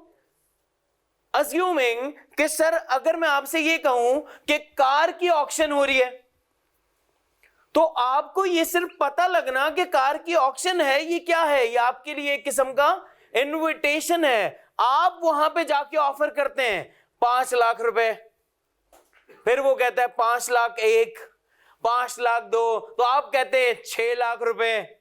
फिर दूसरा बोलता है 8 लाख रुपए, वो कहता है 8 लाख 1, 8 लाख 2, 8 लाख 3। ये जो फॉल ऑफ हैमर है ना, ये एक्चुअली एक्सेप्टेंस है। तो ऑफर किसकी तरफ से दी? आपकी तरफ से। और एक्सेप्टेंस किसकी तरफ से है? इनवाइट करने वाले की तरफ से। यस और नो? इनवाइट करने वाले की तरफ से क्या हो रहा है? एक्सेप्टेंस हो रही है। वो एक्सेप्टेंस होगी कैसे? यहां पे फॉल ऑफ हैमर के through. Sir fall of hammer कितनी बार होनी चाहिए? 3 बार। डन। लेकिन ऑक्शन सेल के बारे में अब जरा समझे बात। ये बात समझ आती है? हाँ, इनविटेशन टू एन ऑफर की। अब जरा एक और चीज, मैं आपसे ना एक सवाल पूछ रहा हूं, ठीक? आपसे एक सवाल पूछते हैं, आपको एक केस बताते हैं, आपने इसका जवाब देना है सोच के। डन? पूछें? चलो। हुआ ऐसा, एक बंदा है पाकिस्तानी, ठीक, और इसे पता लगा कि जर्मनी के अंदर एक ऑक्शन होने जा रही है। क्या पता लगा इसको? जर्मनी में एक ऑक्शन हो रही है। अच्छा जी, ठीक हो गया। सर ये जो पाकिस्तानी बंदा है, ये एक्चुअली काम करता है फर्नीचर का, and he is a businessman. सही, फर्नीचर का काम करता है, बिजनेसमैन है। सर ऑक्शन किसी ना किसी चीज की हो रही होगी ना। यहां पर ऑक्शन हो रही थी वुड की, लकड़ी की, ठीक। इस बंदे को पता लगा कि यहां पर ऑक्शन हो रही है। हम साथ साथ मूवी चल रही है, हाथ हटा इसके कांधे पर से। अब इस बंदे को पता लगा, पाकिस्तानी को, कि यार जर्मनी के अंदर एक ऑक्शन हो रही है, ऑक्शन का पता लगना इटसेल्फ क्या है? इनविटेशन, है ना? इनवाइट कर रहे हैं जर्मनी वाले किसको? पाकिस्तानियों को या सबको, कि भैया आओ हमारे यहां पे ऑक्शन हो रही है, अपनी अपनी ऑफर्स दो आकर। सर ये पाकिस्तानी बंदा जो है, फर्ज करें ये ऑक्शन हो रही है कोई 28 अप्रैल को, सही 28 अप्रैल को हो रही है। ये पाकिस्तानी बंदे ने 26 अप्रैल को सोच लिया कि मैं जा रहा हूं जर्मनी। ये बंदा 26 तारीख को चला गया। इसका एक्सपेंस क्या क्या हुआ? टिकट्स, है ना, और अकोमोडेशन, वहां जाके अकोमोडेशन, इंटरनल ट्रैवलिंग, फूड,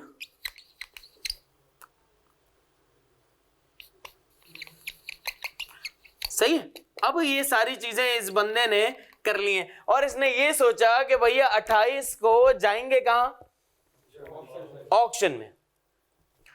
अब ये बंदा वहां पे पहुंच गया, वहां पे घूम फिर रहा है, वहां पे अकोमोडेशन ले ली, खाना वाना खा लिया, सब कुछ चल रहा है, जिंदगी बिल्कुल सेट। हाँ, 27 को आफ्टरनून में ये पता लगा कि सर ऑक्शन जो है वो कैंसिल हो गई। समझे या नहीं? यहां देखो, यहां देखो, 27 को क्या पता लगा कि सर ऑक्शन कैंसिल हो गई। अब क्या होगा? अब ये बंदा चला गया कोर्ट में, और कोर्ट में जाके क्या बोला कि यार मैं यहां पे ऑक्शन के लिए आया था और ऑक्शन ही नहीं है,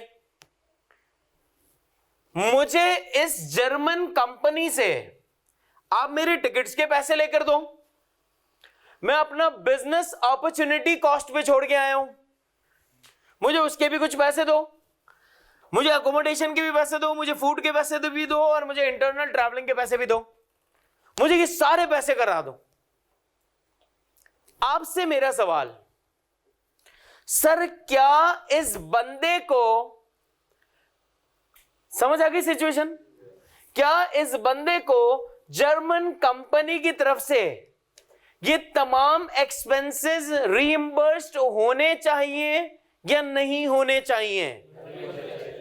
होने चाहिए या नहीं होने चाहिए? क्यों नहीं होने चाहिए? क्योंकि सर ये हमारी तरफ से ऑफर, ये हमारी तरफ से सिर्फ और सिर्फ इनविटेशन था, आप आके ऑफर करोगे। यस और नो? बात समझ रही है नहीं? बस समझ गए तो तुम लोग पेपर में तो बिल्कुल लैंड कर दोगे, जिंदगी हिला दोगे एग्जामिनर की। आ गई बात समझ? आसान हुई बात या नहीं? क्यों सर? क्योंकि इसकी रीजन सिर्फ और सिर्फ इतनी सी है कि सर ये जर्मन कंपनी ने आपको इनवाइट किया था, आप वहां जाओगे 28 को, और 28 को जाके आप ऑफर करोगे। हम टाइम से पहले भी तो खत्म कर सकते हैं ना अपनी चीजों को, या नहीं कर सकते? कल ही तो बताया था, याद आ रहा है?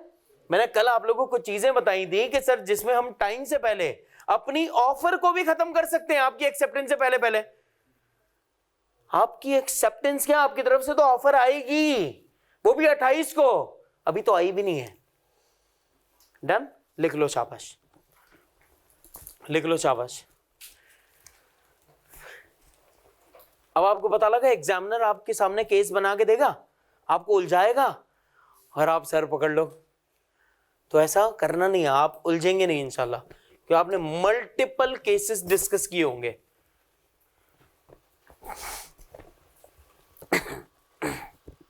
नो? क्या नो? 5-20। हाँ सही, अच्छा आपने जवाब दिया होगा कि केस नहीं कर सकते, केस कर भी सकते तो रिफंड नहीं ले सकते। ठीक हो गया, डन? बातें लिख ली? एक्सीलेंट। तो इनविटेशन टू एन ऑफर में एक बात ये एक बात और, एडवर्टाइजमेंट,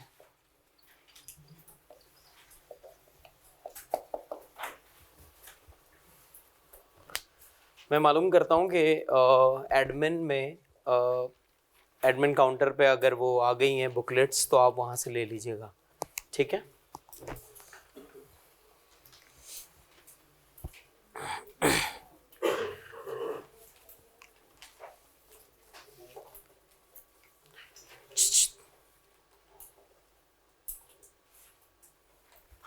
ओके, तो एडवर्टाइजमेंट के बारे में जरा समझते हैं। मुझे वैसे बताने की ज्यादा जरूरत है नहीं, आपको पता लग गया है कि एडवर्टाइजमेंट ऑफर है या इनविटेशन टू एन ऑफर है। हाँ या ना। एडवर्टाइजमेंट का मकसद क्या है कि वो आपको क्या कर रहे हैं, इनवाइट कर रहे हैं कि भैया आओ, ड्यू पियो और पागलों की तरह घूम के नाचो। क्या सुनो, इसका मतलब सर ये क्या कर रहे हैं, आपको इनवाइट कर रहे हैं। आप दुकान पर जाएंगे और आप जाके क्या करेंगे, ऑफर देंगे, और दुकानदार क्या करेगा, जो कि लीगल रिप्रेजेंटेटिव होगा ड्यू का, मैरिंडा का, 7 अप का, सबका, वो एक्सेप्टेंस या रिजेक्शन दे रहा होगा। क्या सुनो, बात समझ आती है। अब जरा समझो, सर मैंने एक एडवर्टाइजमेंट देखी मैगी की, मैंने मैगी की एडवर्टाइजमेंट देखी और मैगी की एडवर्टाइजमेंट देखने के बाद मैं आ गया, मैं चला गया दुकान पे। तो मैगी की एडवर्टाइजमेंट क्या थी, इनविटेशन। मैं दुकान पे जाके क्या करूंगा, और दुकानदार क्या करेगा। अब जरा समझो, सर मैगी बेचने वाले रिप्रेजेंटेटिव मेरे घर पे आ गए, टंग टंग, मैंने बोला जी, बोला सर मैगी। अब ये क्या है, इनविटेशन टू एन ऑफर है या ये ऑफर है, ये डायरेक्टली ऑफर है। आपको अच्छा लगता है तो खरीदो, नहीं अच्छा लगता तो बोल दो नहीं मैम सॉरी। यस और नो, बात समझ आ रही है, लिखो अपने पास शाबाश।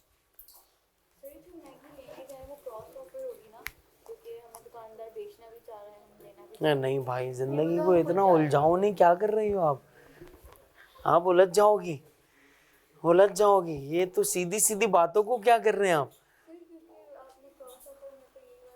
वो कोइंसिडेंस ऐसा था कि दोनों parties ignorant of each others offer, दोनों ऑफर कर रहे होते हैं सेम टाइम पे। क्या दुकानदार भी आया था आपके पास कि मैं मैगी बेचना चाहता हूं, और आप भी वहीं पे पहुंचे, बोला मैं मैगी खरीदना चाहती हूं। दुकानदार ने बोला मैं मैगी बेचना चाहता हूं, नहीं ना, आपको आगे बोला थोड़ी। क्रॉस ऑफर में क्या था कि दोनों parties ignorant of each others offer, दोनों पार्टीज सेम टाइम पे क्या कर रही होती हैं, ऑफर कर रही होती हैं।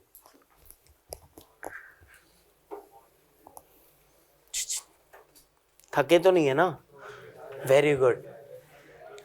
नहीं, जब मैं पूछूं ना थके तो नहीं है तो आप बोलो नहीं नहीं सर और पढ़ाओ, वेरी गुड। इससे क्या होगा, मुझे इतनी अपनाइयत महसूस होगी, बोले मुझे छोड़ना ही नहीं चाहते। अच्छा जी, अब जरा समझे यार, बस कुछ चीजें बाकी हैं, 2-4-5 मिनट की बात है। अब जरा सुन ले आगे बात। सर क्या आप कभी रास्ते में जा रहे होते हैं तो आपने कभी देखा है किसी कार के पीछे लिखा हुआ होता है कार फॉर सेल, हाँ या ना, या कार फॉर रेंट।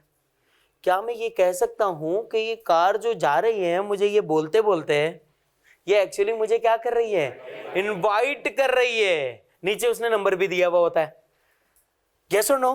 तो इसका मतलब कि सर अगर लिखा हुआ है कार फॉर सेल या कार फॉर रेंट, या इसी तरह किसी अपार्टमेंट के ऊपर लिखा हुआ होता है अपार्टमेंट फॉर रेंट, सर ये भी क्या है, इनविटेशन है। गॉट माय पॉइंट, लिखें अपने पास। क्या जी, नहीं नहीं नहीं नहीं नहीं नहीं, ये जर्नल ऑफर नहीं है, ये इनविटेशन है एक्चुअली एक किस्म का। मैं बताता हूं, जर्नल ऑफर डिफरेंट है इससे। नहीं है ये बात समझ। एडवर्टाइजमेंट में अगर प्राइस वगैरह लिखी हुई हो कि ये अभी बताता हूँ ना, 1 मिनट 2 मिनट तो दे दे, आगे ही चलने राजू। अच्छा जी, एक तो तूने अकाउंट नहीं खुलवाया। चलो अब जरा सुनो यार, सर अगर लिखा हुआ है कार फॉर सेल और अपार्टमेंट फॉर सेल, ये क्या है? Invitation to an offer. Sir restaurant itself क्या है? Invitation to an offer. Sir restaurant के अंदर अगर किसी चीज की कॉस्ट फिक्स है जिसके ऊपर प्राइसेस मेंशन्ड है, तो सर वो चीज अब ऑफर ऑलरेडी सामने वाले की तरफ से हुई भी है। आप अब जाकर क्या करेंगे? अपनी एक्सेप्टेंस देते हैं। बात समझे या नहीं? आप एक मार्ट में गए, उस मार्ट में चीजें खुद बता रही है चिल्ला चिल्ला के, मैं 500 की। यस और नो? चीजें उसके ऊपर जो टैग लगा हुआ है वो खुद बता रहा है आपको। अब जब चीजें आपको खुद बता रही हैं तो आपका काम क्या है? यहां आप एक्सेप्ट कर लोगे या आप रिजेक्ट कर दोगे? समझो यार बात, जरा सोचें। जर्नल ऑफर भी बता रहा हूं। अब आप जरा सोचें, आप मार्ट में गए, आपको डिफरेंट प्रोडक्ट्स दिखे, उन डिफरेंट प्रोडक्ट्स के ऊपर प्राइस टैग लगा हुआ है, यानी कि इटसेल्फ वहां से आपको क्या हो रही है? ऑफर आ रही है। आप क्या कर रहे हैं? जो चीज जो प्रोडक्ट आपको अच्छा लगा आपने वो ऑप्ट किया, उठाया और आपने क्या दे दी? अपनी एक्सेप्टेंस। बात समझ आ गई? तुम्हें बात समझ आई भाई? समझ नहीं? ये जर्नल ऑफर ही तो है, ये जर्नल ऑफर है। नाउ गॉट माय पॉइंट, ये जर्नल ऑफर है। मार्ट में क्या होता है? मार्ट में क्या होता है? ऑलरेडी प्राइसेस मेंशन होती हैं या नहीं? लेकिन आप किसी ऐसे चाय के ढाबे पे जाएं, वहां पे प्राइसेस वगैरह नहीं होती। वहां पर आपको बाद में बताते हैं कि भैया इतनी प्राइस है। वो कैसे बताते हैं? आपके कपड़ों से, आपकी कार से। अब बिल्कुल अपन जैसा जाएगा तो बिल्कुल सस्ती बोलते यार 20 की है कट। इसका मतलब कि सर अगर आप किसी स्टोर पे जाते हैं तो वहां पर प्राइसेस ऑलरेडी क्या होती हैं? मेंशन्ड होती हैं। तो वहां पर क्या होता है कि सर वो अब एक किस्म की जर्नल ऑफर है। वो क्या है? जर्नल ऑफर है, क्योंकि वहां पर प्राइसेस क्या है? मेंशन्ड है। तो सर रेस्टोरेंट इटसेल्फ क्या है? Invitation to an offer. Restaurant itself क्या है? Invitation to an offer. आ गई बात समझ? एडवर्टाइजमेंट इटसेल्फ क्या है? Invitation to an offer. Sir display itself क्या है? Invitation to an offer. Advertisement itself क्या है? Invitation to an offer.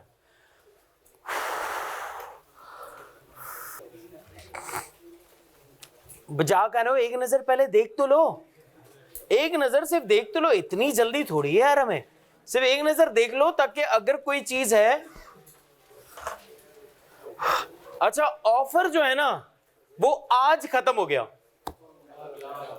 Offer के बारे में याद है मैंने आपसे कहा था कि प्रॉमिस के अंदर हम सबसे पहली चीज जो डिस्कस करेंगे वो क्या होगी? ऑफर। वो ऑफर आज एंड हुआ है। अब हमें ये भी पता लग गया ऑफर क्या क्या है, ऑफर कितने किस्म की है, ऑफर में क्या क्या चीजें होनी चाहिए, ऑफर कैसे कैसे खत्म होती हैं और ऑफर में क्या क्या शामिल नहीं होता। कितनी बातें पता लग गई सिर्फ ऑफर के बारे में। यस और नो? आपने ये बातों को अपने दिमाग में समराइज कर लेना है। समरी तो आप बनाएंगे, वो तो मैं आपको बताऊंगा कि आपने समरी कब और कैसे बनानी है। जिस दिन इंशाल्लाह हमारा चैप्टर खत्म होगा उस दिन आप समरी बनाना स्टार्ट कर देंगे, ताकि आप पहले उसके बारे में रीड भी करेंगे, ताकि आपके पास नोट्स होंगे, आपके पास बुकलेट आ गया होगा। अगर बुकलेट नहीं आया होगा तो मैं आपको नोट्स दे दूंगा जब तक एक चैप्टर के, ताकि आप प्रॉपर्ली उसको सिर्फ रीड कर सकेंगे। कोई सवाल? बुक